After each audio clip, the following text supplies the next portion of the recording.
Hare Krishna, muy buenos días. Namo Vishnu Padaya Krishna Prestaya Bhutale Srimate Bhaktivedanta Swaminiti Namine Namaste Saraswate Deve Gauravani Prasharine Nirvishesa Sunyavadi Pashatya Deshatarine Jaya Sri Krishna Chaitanya Prabhu Nityananda Tri Advaita Gadadhara Srivasadi Gaura Bhaktavrinda Hare Krishna, Krishna Krishna, Hare Hare, Hare Rama, Rama Rama, Hare Hare. Hare Krishna reiterados. Hoy la conexión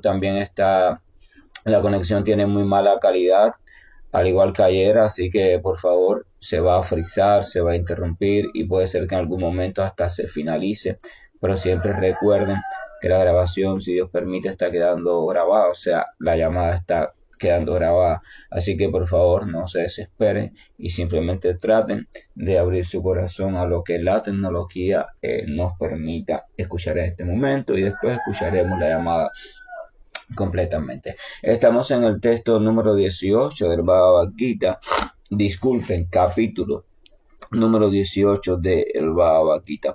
Ayer habíamos finalizado, después que habíamos leído sobre las cualidades de las 4 ocupaciones o 4 trabajos, o sea, las cualidades de los brahmanas, las cualidades de los kshatriyas, las cualidades de los comerciantes y agricultores y las cualidades de los obreros o los shudras. Después que habíamos leído esas 4 áreas de trabajo, habíamos visto un texto muy importante donde el Señor decía lo siguiente, 2 textos importantes.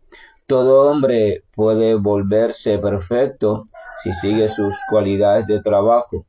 Por favor, ahora escúchame decir cómo se puede hacer eso. O sea, el Señor Krishna está diciendo que la perfección o autorrealización también puede alcanzarse si la persona descubre o le hacen ver, le hacen comprender cuáles son sus cualidades originales de trabajo o sus tendencias originales por nacimiento.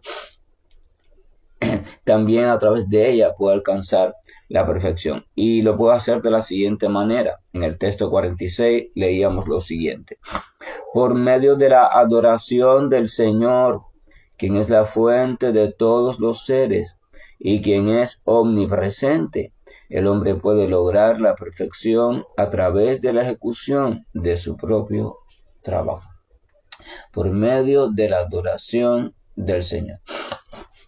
Usted puede darse cuenta cuáles son sus cualidades o alguien puede darse cuenta de cuáles son sus cualidades y aprovechar sus cualidades al máximo y usted rendir al máximo y contribuir a la sociedad desde sus cualidades. Entonces se dice que usted está funcionando correctamente desde el punto de vista social, desde el punto de vista humano, usted está integrándose, ¿verdad?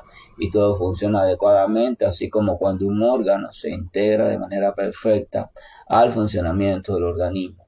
Pero eso es perfecto para el desarrollo material, para el desarrollo humano, etcétera, etcétera. Pero aún así no es suficiente para la perfección, no es suficiente para el alcance de conciencia espiritual, porque falta un ingrediente, el ingrediente de la adoración al Señor. Entonces, el camino que propone el Señor Krishna o la ciencia del yoga que propone el Señor Krishna es vincular tus cualidades naturales, las cualidades que has cultivado en este mundo material, vincularlas con la adoración al Supremo, o sea, convertirlas en ofrenda a Dios, convertirlas en el sacrificio a Dios. Si revisamos la literatura relacionada a la religión de diferentes culturas, incluyendo la védica, vamos a ver que siempre todo ha comenzado fuera. O sea, los sacrificios, las ofrendas, todos han comenzado fuera. Ofrenda de esto, ofrenda, o sea, ofrecer fruto, ofrecer alimentos, ofrecer agua, ofrecer fuego, ofrecer incienso, ofrecer esto, ofrecer aquello. Después eso se fue perfeccionando y fue haciéndose más sutil. Ofrecer mi conocimiento, ofrecer mi memoria, ofrecer mi inteligencia, o sea, ofrecer mi mente. Después se fue haciendo más sutil, o sea, el camino más profundo, ofrecer mis propias personalidades falsas, o sea, mis egos falsos, ofrecerlo, o sea, dejar que se quemaran el fuego del conocimiento, el fuego del sacrificio, hasta que después se fue haciendo más sutil y profundo todavía. O sea, ofrecer el yo original, ofrecer al alma, ofrecerme yo en esencia. Entonces esa es la mayor ofrenda. O sea, pero el punto es que todo fue comenzando fuera, fuera, fuera, hasta llegar al punto de el yo original, yo como ofrenda total. Por ejemplo, en la iglesia cristiana se vería como el Señor Jesús ofrece al mismo como cordero de expiación. Ya Él hace la mayor de todas las ofrendas, Él se ofrece al mismo, Él lo ofrece todo, ya Él no tiene nada que sea de Él, nada que sea supuestamente Él, porque todo lo ha entregado al Padre en ese caso.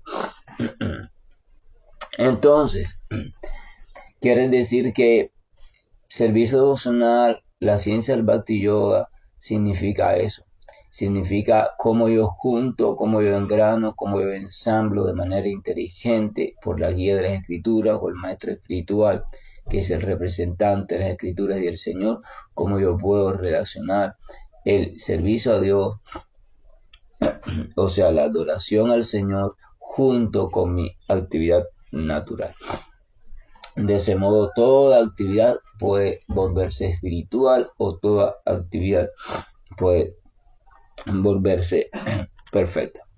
Entonces, el texto número 47 dice lo siguiente: es mejor que una persona se dedique a su propia ocupación, aunque lo haga imperfectamente, que aceptar la ocupación de otro y hacerlo a la perfección. Los deberes que se prescriben de acuerdo con la naturaleza de cada cual nunca son afectados por las reacciones pecaminosas. Disculpen, tengo la garganta así media molesta. Acá el Señor primero dijo que, o sea, mediante sus cualidades o tendencias naturales, o el trabajo natural al cual uno tiene tendencia, si uno lo junta a la adoración del Señor o lo convierte en adoración del Señor, eso puede llevarte a la perfección o hacia la autorrealización. Pero entonces ahora está diciendo que por tanto que es mejor que cada cual se dedique a su propia ocupación. Hay personas que en el término de servicio devocional o en el término de actividad o trabajo siempre a veces están queriendo desarrollar o tener las cualidades de otros.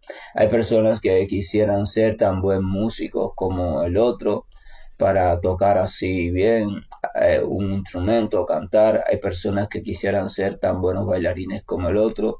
Hay personas que quisieran ser tan buenos cocineros, tan buenos esto, tan buenos aquellos. O sea, hay entidades vivientes en la gran parte de los casos que están inconformes con sus cualidades y les gustaría o quisieran tener las cualidades del otro. Y entonces en esa inconformidad, en ese desear, en ese, voy a decirlo entre comillas para que suene bonito, en esa envidia sana, por decirlo así, para que nadie se ofenda, se nos puede ir la vida. Entonces, mientras que eso está sucediendo y estamos consumiendo la energía en ese desear tener las cualidades del otro, lo único que está pasando es que estamos preparando el cuerpo mental para una próxima vida en esas cualidades. Cuando usted tiene un deseo de tener las cualidades que posee otro y usted se aferra a eso, entonces usted se empeña en ver si en esta vida las desarrolla. Pero lo que está haciendo con ese deseo permanente y fuerte es preparando un cuerpo mental para una próxima vida material. Por tanto, el camino de querer poseer las cualidades de otro nunca es un camino muy inteligente. El camino sería: ¿cuáles son las cualidades materiales que hasta aquí yo he cultivado, incluso sin saberlo en vidas anteriores, con las cuales he nacido en esta vida? Estas cualidades, perfecto. Ahora la pregunta sería: estas cualidades materiales que ya tengo, que ya están aquí, ya no las puedo negar. En vez de negarlas, en vez de buscar las cualidades que tienen otros, no. ¿Cómo puedo yo utilizar estas cualidades de manera tal que se conviertan en una ofrenda agradable a mi Señor? Algunas personas podrían preguntar no, Podrían pensar que hay cualidades que no se pueden ofrecer al Señor, que hay trabajos que no se pueden ofrecer al Señor. Cuando hablo de trabajo me refiero a actividades naturales, ¿verdad? Esas, todas las actividades, según la ciencia devocional, pueden ser ofrecidas al Señor. Porque lo que tiene que transformar no es la actividad, lo que tiene que transformar es la conciencia y el corazón del que está realizando la actividad. Evidentemente, esa conciencia y corazón se van transformando, la actividad también se va a ir transformando. Todo se va espiritualizando, se trata de ir espiritualizando la vida. Espiritualizar la vida significa purificarla y purificarla significa un poco alejarla, un poco desapegarla, un poco desanclarla, desidentificarla de toda identificación que le hemos dado en función de este cuerpo material y su relación con lo que conocemos como nuestra realidad material. Entonces, espiritualizar la vida. Si el espíritu es lo opuesto, por decirlo así, no es lo opuesto realmente, pero para ser entendido es lo opuesto de la materia o es la otra cara de la moneda. Entonces, espiritualizar significa irme situando en la comprensión espiritual, en la concepción espiritual, en la identidad espiritual, en actividades espirituales, en atracción por cosas espirituales. Entonces, a medida que yo haga eso, me voy a ir desenganchando, desanclando de eso mismo, pero en el mundo material. Por ejemplo, la entidad viviente siente atracción, ella siente atracción. No es que ella tenga una atracción material y una atracción espiritual, ella tiene una sola atracción, ella tiene una sola potencia que le hace sentir atracción. Ahora, esa atracción puede estar dirigida en un sentido, en el otro, o ser mixta o ser mezclada. O sea, puede ser que tenga la gran parte de su potencia de atracción dirigida hacia diferentes cosas materiales o estímulos o conceptos o posiciones o familia o lo que sea, o puede ser que tenga la mayor parte de su atracción dirigida hacia estímulos o aspectos espirituales, o puede ser que esté en una situación marginal, o sea, en el medio, en la frontera, o sea, ni está absorta en lo material, ni está absorta en lo espiritual, simplemente está ahí en un intermedio donde simplemente está en ese estado que llaman liberación inicial o el estado que llaman nirvana, o va y su atención está muy ramificada, entonces está ahora un ratico en una cosa material y de pronto en otra cosita y así. Vamos a recordar el Bhagavad Gita, el señor Krishna dice que la inteligencia de los irresolutos, o sea, de los que no tienen una determinación firme. Su inteligencia es muy ramificada. Ellos no pueden determinar, ellos no pueden tomar un camino, ellos no pueden dejar su mente tranquila y decir voy a transitar por aquí. Ellos ahora están tratando de cantar los santos nombres o están tratando de leer un poquito algo sobre Dios y de pronto su mente se va hacia otra cosa más material o salta de esa para otra, ¿verdad? Sí, no hay una firmeza y es necesario tener una firmeza y en ese aspecto es necesario disciplinarnos, es necesario reunirnos con personas más firmes en ese sentido que nos ayuden a desarrollar esa determinación y por supuesto orar al Señor para que nos ayude. Cantar los santos nombres, porque el canto de los santos nombres en voz alta, porque cuando cantamos un mantra en voz alta permite que la mente se centre en el sonido, nos centramos en su pronunciación, nos preocupamos que su pronunciación sea correcta, sea adecuada, además el sonido sirve como estímulo material también a nuestra mente y eso ayuda a que la mente no ande saltando, porque si lo intentamos hacer de manera mental y estamos muy ansiosos, nuestra mente va a saltar, no va a poder permanecer quieta en la repetición mental del mantra. Por eso el mantra, el canto de los santos nombres, empieza por la fase namajata, o sea, la posición del canto audible, tratando de concentrarme en la correcta pronunciación, o sea, cómo se pronuncia correctamente, el sonido. No importa que yo me pase meses en ese ensayo, en ese entrenamiento, pero eso va ayudando a que el mantra funcione como mantra. Vamos a recordar que la palabra mantra significa un sonido que es capaz de ayudar a liberar la mente, o sea, mantra. Por tanto, el primer propósito de cualquier mantra es aquietar la mente, liberarnos de la turbulencia mental. Así como un océano se va liberando de la perturbación causada por la tormenta, las diferentes situaciones que causan nuestra identificación con la material y sus asuntos son como una tormenta. Y entonces la mente es como ese océano o un lago. Entonces ese lago es perturbado por las diferentes corrientes de aire, las diferentes perturbaciones de la propia tormenta. Entonces el mantra es una de las tantas herramientas que hay para tratar que la mente se aquiete. Pero lo que pasa con el mantra de los santos nombres es que no solo hace que la mente se aquiete, sino que el mantra de los santos nombres hace que la mente se aquiete y al mismo tiempo incrementa nuestra atención en el nombre del Señor Supremo, o sea, la presencia del Señor Supremo. O sea, utiliza un estímulo material, utiliza una, disculpen, espiritual, una referencia espiritual para calmar la mente. Porque yo puedo utilizar cualquier herramienta para calmar la mente, ¿verdad? Yo puedo calmar la mente a través de la respiración, puedo calmar la mente a través de los mudras, determinados mudras, a través de determinadas asanas, kriya, a través de determinados ejercicios de focalizar la atención, puedo calmarla con una infusión, puedo calmarla con un medicamento. Puedo calmarla con un poco de alcohol, como algunos hacen, puedo calmarla fumando, o sea, puedo calmarla de muchas maneras, pero la cuestión no está en calmar la mente, porque cuando yo calme la mente en ese momento, ¿y entonces qué hago? Muchas personas quieren calmar la mente para no sentir esa agonía, esa locura de pensamiento, pero calman la mente ¿para qué? No la calman para usar la inteligencia, la calman para sentirse en paz.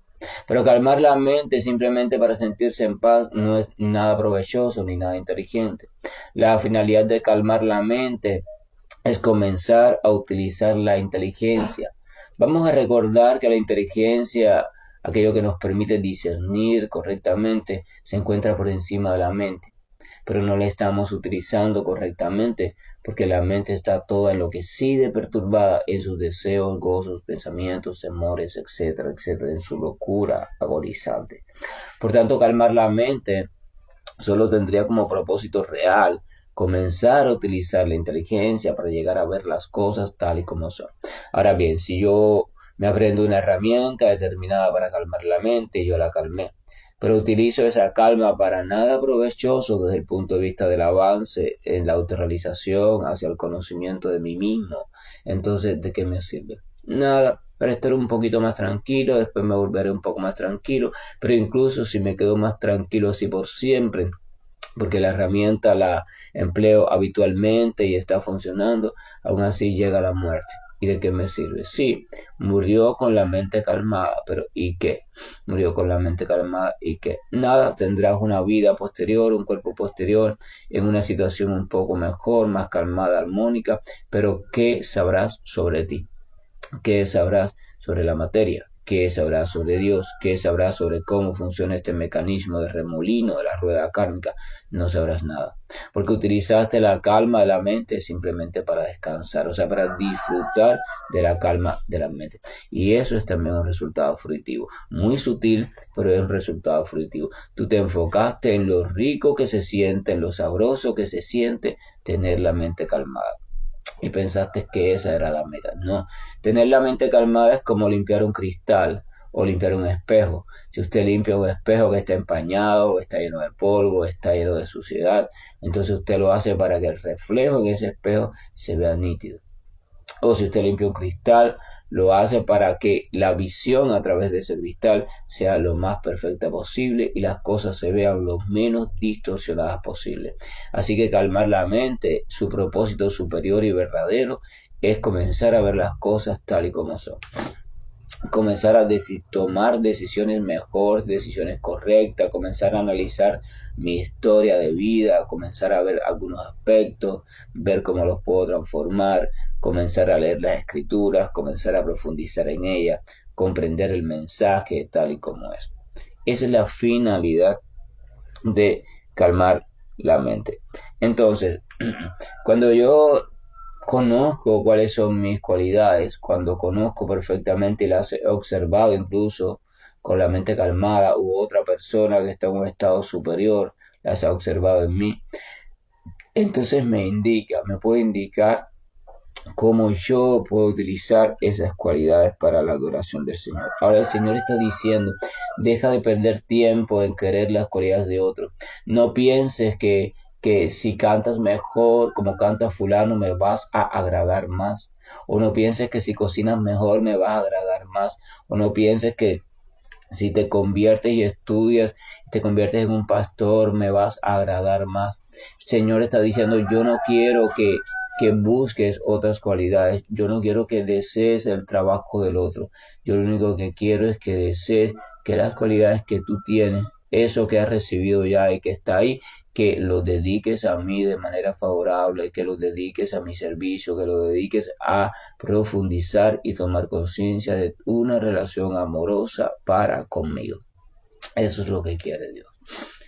Entonces, no piense que usted necesita determinadas cualidades, hacer determinada cosa, tener una mejor memoria para aprenderse no sé cuántos textos en no sé cuántos idiomas sagrados. No, Dios no quiere eso.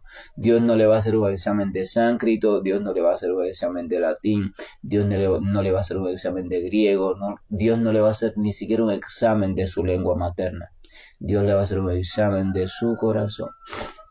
Lo único que va a examinarle a Dios es en su corazón, porque Dios es un cardiólogo. Cardiólogo. Dios le interesa su corazón. Ni siquiera le interesa su mente, su memoria, porque él no es psicólogo, él no es neurólogo, él no es psiquiatra, él no es neurocirujano. Dios es cardiólogo.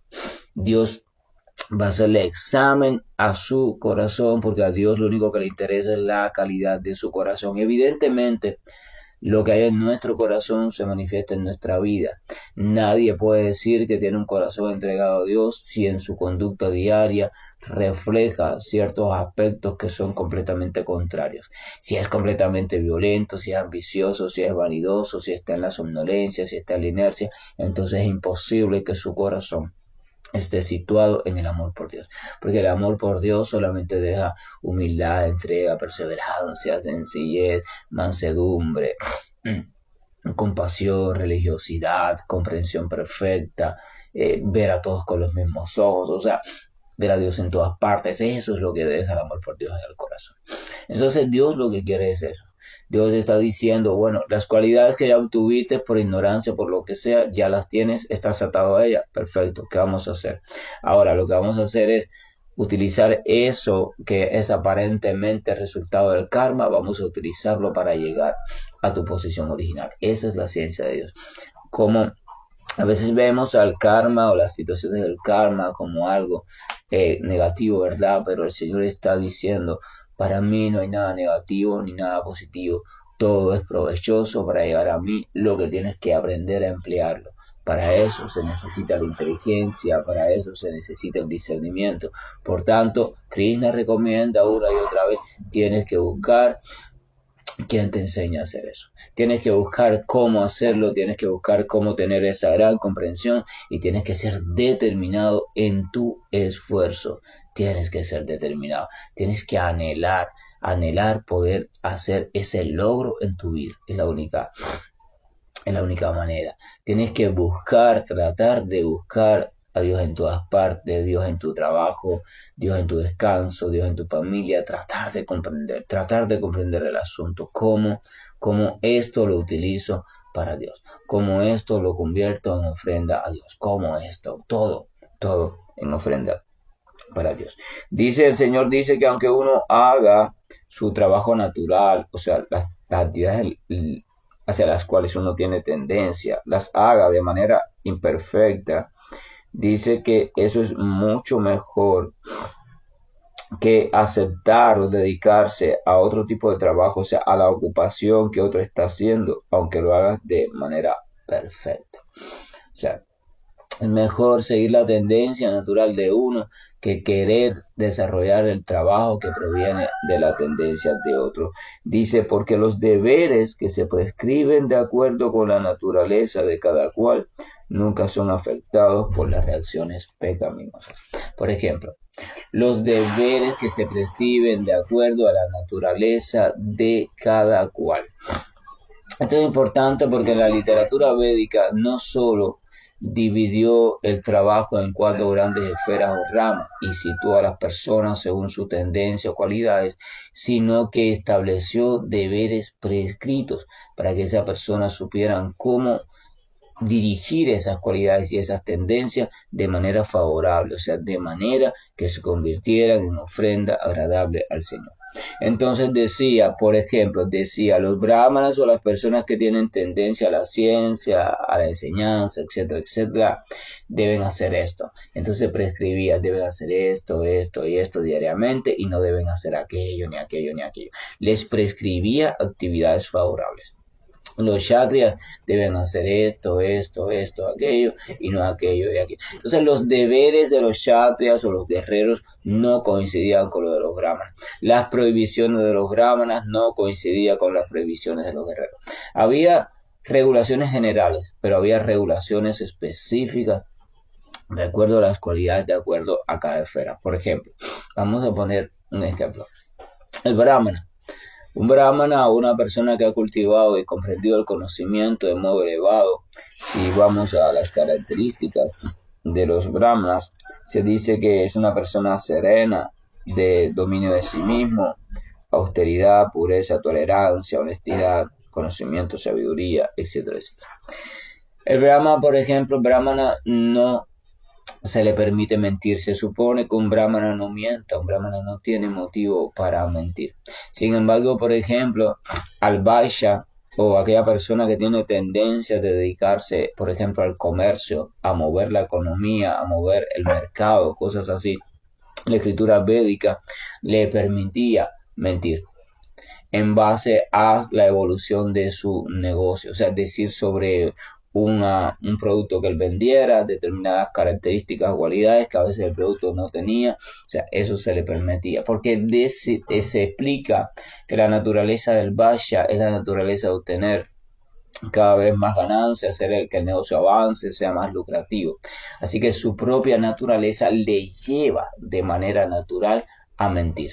Sin embargo, el brahmana, por su naturaleza de comprensión del conocimiento, su naturaleza no le lleva a mentir. Por tanto, si un brahmana miente, entonces incurre en una actividad pecaminosa. Pero si un vaishya o un comerciante miente, no incurre en una actividad pecaminosa porque su naturaleza, ese mentir, esa actividad viene de su propia naturaleza, la que ha cultivado y la que en este momento tiene.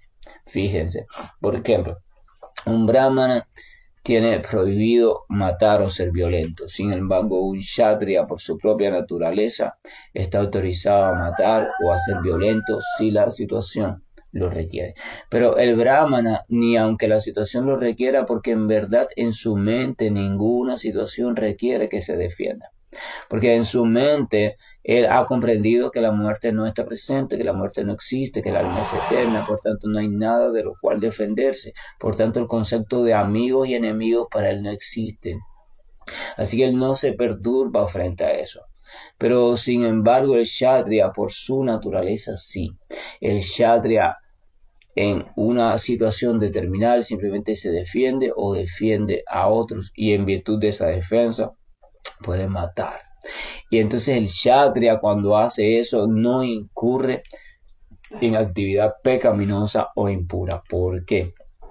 Porque la actividad surge de su propia naturaleza. Cuando un gato caza una lagartija y simplemente se la come, la mata y se la come, vaya usted está cerca y lo ve, usted dice, wow, qué abuso, qué mal, que usted trata de quitársela, pero bueno, no puede, ya él la tenía en la boca y la había matado. Ese gato no incurrió en ninguna actividad pecaminosa, porque ese gato simplemente actuó conforme a la naturaleza que él ha cultivado, que sentía viviente ha cultivado. Él está arrastrado por sus instintos, arrastrado por la naturaleza. Entonces uno tiene que tratar de comprender esto perfectamente. Esto significa que a veces podemos pensar que una persona está cometiendo un acto pecaminoso y sin embargo esa persona en verdad no está realizando ningún acto pecaminoso porque ella simplemente está siendo arrastrada o está actuando de acuerdo o en concordancia con las cualidades que por nacimiento tiene. Entonces, como no sabemos las cualidades por nacimiento de nadie, tenemos que tener cuidado a quién juzgamos y a quién no juzgamos en términos de acto o actividad pecaminosa.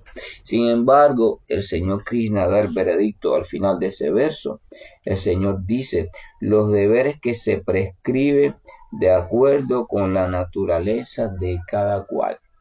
Las indicaciones, lo que permite la escritura para cada grupo de actividades, para cada grupo de trabajadores, o sea, para los estudiosos, para los administradores, para los productores y comerciantes, para los obreros comunes, las indicaciones que prescribe que hagan o lo que les permite no es actividad pecaminosa para esa entidad viviente.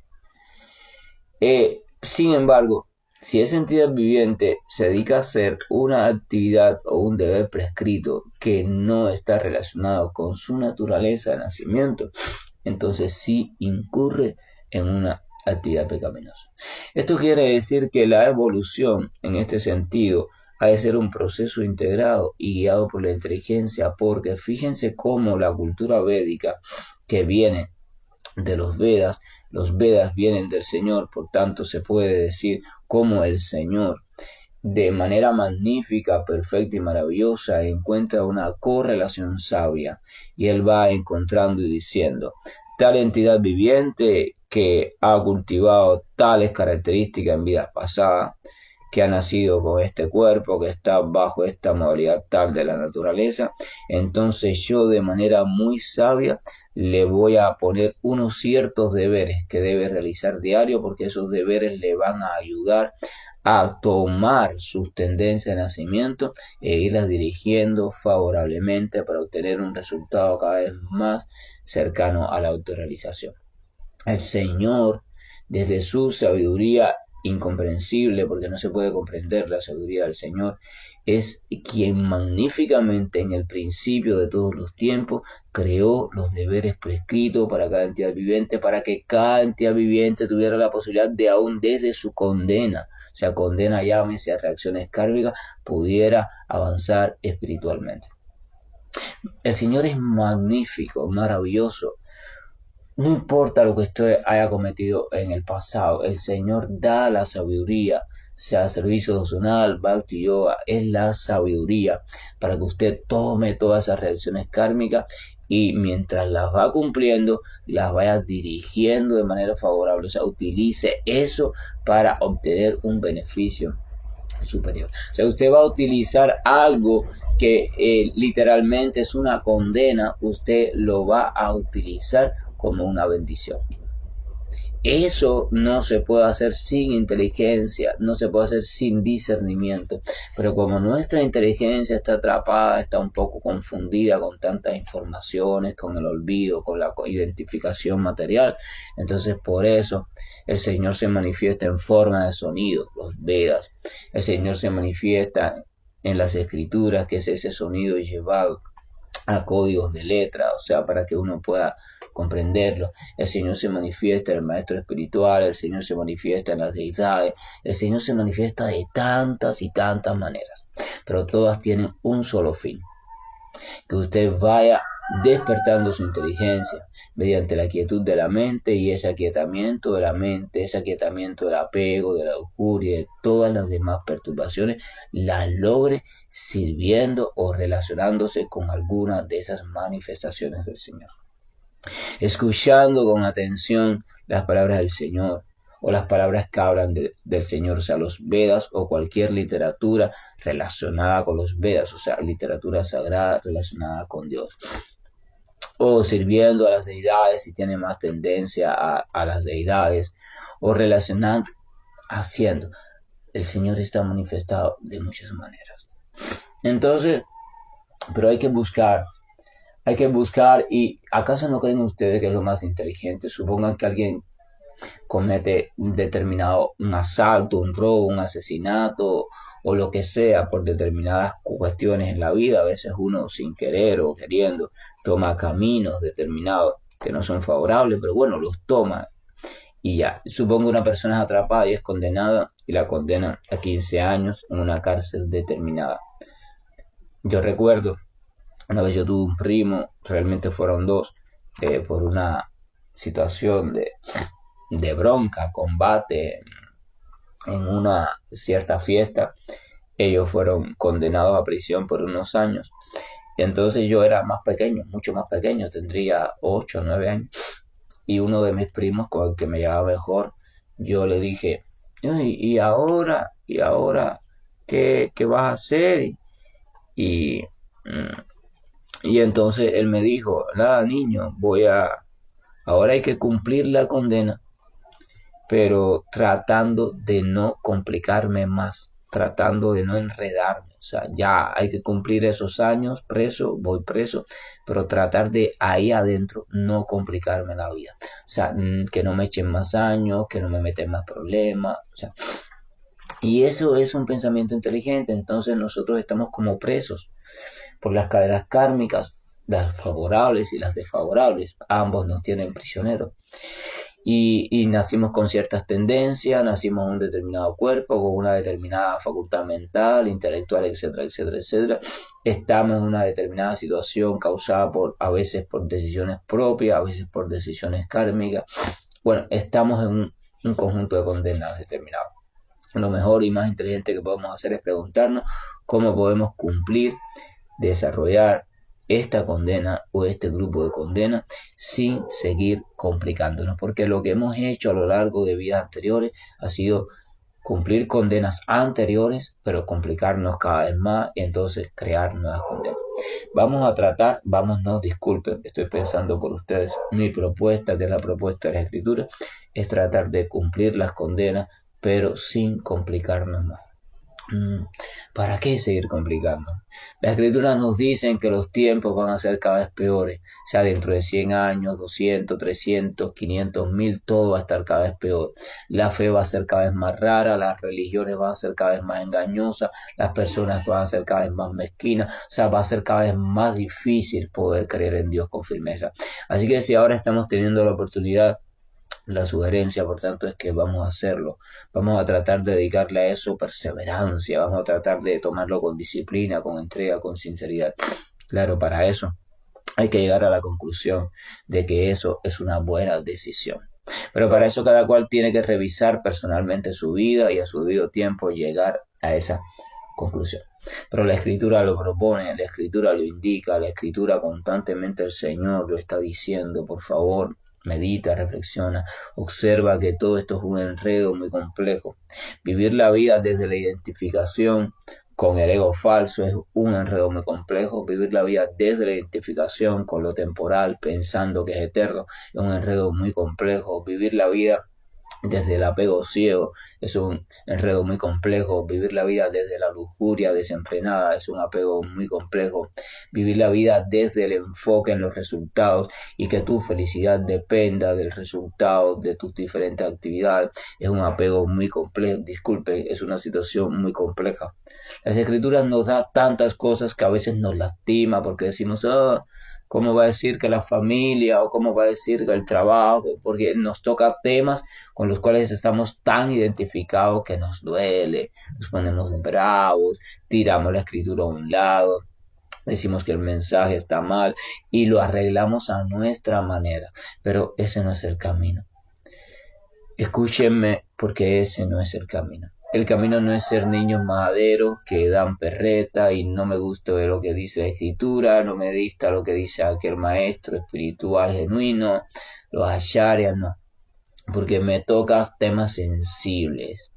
Tú tienes que saber que si te están tocando en un lugar, por ejemplo, si ahora usted se toca una parte del muslo, una parte de la rodilla, una parte de la mano, del pecho, del brazo, del cuello, si usted se la toca, ¿verdad? Y a usted le duele, usted debe saber que eso no es normal. No es normal, lo normal es que usted se toque de manera adecuada cualquier parte de su cuerpo y no le duela, no tiene por qué doler. Si le está doliendo es porque hay alguna infección, porque debajo hay algún proceso patológico, porque hay una hipersensibilización de la zona, pero no es lo normal. Entonces usted debería preguntarse por qué me está doliendo, por qué tengo esa zona tan sensible, por qué ese tema es sensible para mí, por qué me molesta, por qué me da genio, por qué me da ira, por qué me crea contrariedad un fragmento de la escritura. ¿Por qué me perturba? A mí no, sino a mi mente. ¿Por qué? ¿Qué construcción ha diseñado la mente? Entonces, ¿por qué peor aún asumo una reacción automática? No, la desecho, esto no sirve, esto es mentira, esto está mal, porque lo correcto es... Asunto, vamos a revisar, tenemos que revisar nuestras úlceras mentales. Úlceras, ¿verdad? Zonas muy sensibilizadas, descarnadas, que están sangrando. Úlceras mentales, que frente al más mínimo rozo se lastiman, se perturban. Entonces estamos ahí enredados en esas perturbaciones, nuestra mente sensibilizada con nuestros conceptos, nuestras teorías, nuestro aprendizaje, los que nos transmitieron. Es tiempo de revisar, hay que trabajar fuerte, hay que sacar cosas guardadas, hay que sacarlo todo, pero para eso tenemos que darnos cuenta de que estamos viviendo en una manera en gran parte no favorable y entonces debemos valorar la idea de buscar una manera más favorable, pero ya lo digo, es una decisión personal. Yo quiero, antes de finalizar, leerle un texto de Chaitanya Charitamrita. Chaitanya Charitamrita en un texto aquí de lo más hermoso. Realmente este texto está en el Bhakti Rasamrita Sindhu, o sea, el néctar de la devoción. Y el texto dice lo siguiente, ¿no? Una entidad viviente, una persona que se ha dado cuenta de tantas cosas en su vida, se ha dado cuenta de sus enredos, y que quiere, anhela terminar con ese tipo de enredos y despertar a la lucidez, dice lo siguiente al Señor Supremo en su oración. Oh mi Señor, no siento ningún amor por ti, ni estoy cualificado para la práctica del servicio devocional con los procesos de cantar y escuchar. Señor, tampoco poseo el poder místico de un Vaishnava, ni poseo conocimiento alguno, ni tengo acumulada ninguna actividad piadosa, ni siento deseo de ser piadoso. Señor, tampoco pertenezco a una familia de brahmanas ni de casta alta.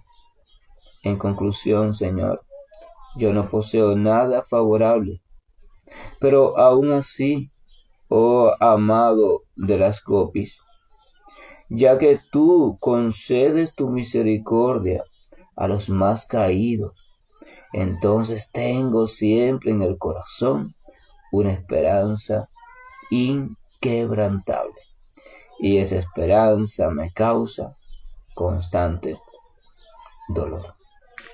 O sea, una persona que quiere salir de todo este enredo en que llevamos sumido vida tras vida, que quiere regresar, que está comprendiendo, que ha comprendido la esencia del espíritu, que Dios existe, que hay una morada suprema, que hay una forma diferente de vivir, pero ella se adivina que en ella no hay ninguna cualidad que le ayude a avanzar hacia esa forma. Aún así, a pesar de todo eso, ella recuerda que el Señor entrega su misericordia a los más caídos. Entonces en su corazón hay siempre el fuego de la esperanza, siempre está ardiendo el fuego de la esperanza, de que si yo me esfuerzo, si yo lo deseo con todo el corazón, si yo lamento profundamente todas aquellas cosas que yo pienso, realizo y que me alejan de Dios, y yo las lamento, las repito, soy arrastrado a ellas, pero las lamento cada vez que soy arrastrado a ellas, las lamento con todo corazón, Señor, disculpa, porque será, o sea, lamento realmente eso, y aún así siempre confío, espere. Esto no se trata de decir voy a hacer lo que yo quiera y bueno, al final el Señor es misericordioso, ese pensamiento es muy mezquino, simplemente usted lo hace porque cae en ello, por la lujuria, por el apego, por lo que sea, usted lo hace arrastrado, fuera de sí mismo, fuera de dominio, pero después usted lamenta y dice, wow, ¿por qué? ¿Por qué? ¿Por qué? ¿Por qué? ¿Por qué? ¿Por qué?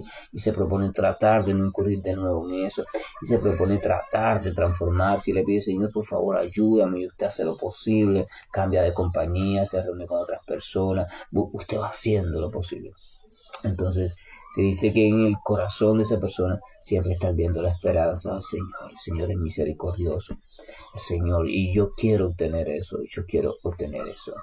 Entonces eso causa dolor porque se observa a sí mismo, wow, lleno de tantas cosas que me alejan de Dios. Y eso le duele a la persona sincera. Pero es precisamente ese dolor quien le da también la determinación para estar cada vez más determinado en un firme propósito. El firme propósito de transformar su vida y redescubrir su relación con Dios. Que la gracia y el amor de nuestro Señor nos acompañen. Que la virtud del Señor, la misericordia, la paz, la quietud esté con todos nosotros, nuestras familias, seres queridos, en nuestros hogares, en nuestras escuelas, en las carreteras, en las aceras, en los caminos, en los centros comerciales. Que allí donde quiera que nosotros vayamos, sintamos poco a poco la presencia del Señor y en nuestra mente se vayan quedando los textos sagrados que leemos cada mañana, en cada amanecer. Porque esa es la finalidad. Que abramos nuestro corazón y nuestra mente para que podamos ir poco a poco desentrañando todo lo que está atascado y podamos abrirnos a una vida completamente de cambio, una vida diferente, una vida de reenfoque, una vida, en conclusión, en dirección hacia nuestro amado y querido Señor. Hare Krishna, buen día, y estoy finalizando la llamada. Hare Krishna, Krishna Krishna, Hare Hare, Hare Rama, Rama Rama, Hare Hare. Hare Krishna, Krishna Krishna, Hare Hare, Hare Rama, Rama Rama, Hare Hare. Hare Krishna, Krishna Krishna, Hare Hare, Hare Rama, Rama Rama, Hare Hare. Hare Krishna, Krishna Krishna, Hare Hare, Hare Rama, Rama Rama, Hare Hare. Hare Krishna, Krishna Krishna, Hare Hare, Hare Rama, Rama Rama, Hare Hare. Hare Krishna, Krishna